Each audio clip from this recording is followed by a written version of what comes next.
So first, get these lamb racks from Costco. Preheat your oven to 450 degrees. Do the convection mode to be crispier outside and a juicier inside. Regular baking, that's more for baking like pastries and stuff, but I think for meats and stuff, the convection works better. Cut this open.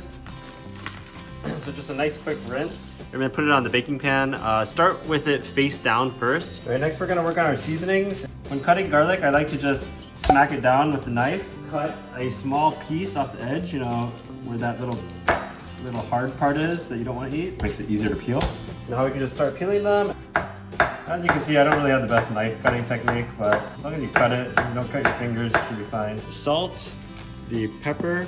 I honestly don't really know what the paprika does, but I think it makes it taste better somehow. And just, you know, salt away. Just really, you can just add like a lot of salt, and then we'll just pepper it all up. All right, and we'll add the paprika. If you have the rosemary, this is a good time to add the rosemary as well. And then we will add a good amount of garlic, you know, throw it on, you know, whatever garlic sticks, it'll stick there. And with the olive oil, just kind of coat the whole piece of meat. And then we will flip it around and then do the same exact process on the other side. Salt, pepper, paprika, garlic, and just get this garlic that's on the ground and just pick it up and throw it back on top. All right, and now this is ready to put in the oven. So we're gonna open that up, and there are some different cooking times based on how many racks you're cooking. For 2 racks, we are gonna do 16 minutes at 450 degrees, and then 18 minutes at 300 degrees.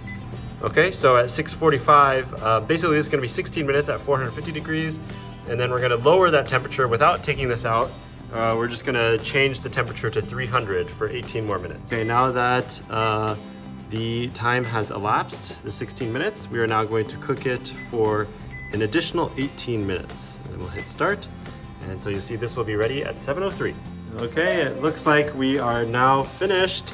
So we're just gonna have some nice hand safety and take it out, and ooh, it looks pretty good.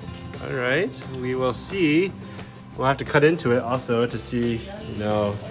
Oh, whoa, whoa, whoa, whoa. Be careful, what? Oh, okay, put it on here, and then, oh man, did I overcook it? Let's make sure I didn't overcook it. Let's close this real quick so we don't start a fire or something. Okay, and then let's get a knife. Where's a knife? We got it from our secret stash of knives over here. And, oh, watch out. Okay. Oh, okay. Okay, a little pink on the inside still, which is kind of perfect because it's going to continue cooking. It's pretty easy to cut through. You can see it's, yeah, definitely still like medium rare-ish, but as you let it sit, it continues cooking. Viva? Viva? No. Viva?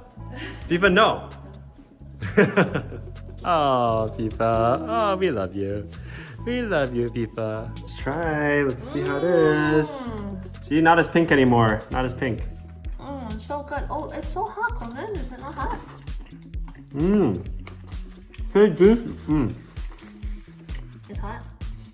Really? It's edible. Mmm. Pretty soft. Well seasoned. All right. And that's it. Oh, so good.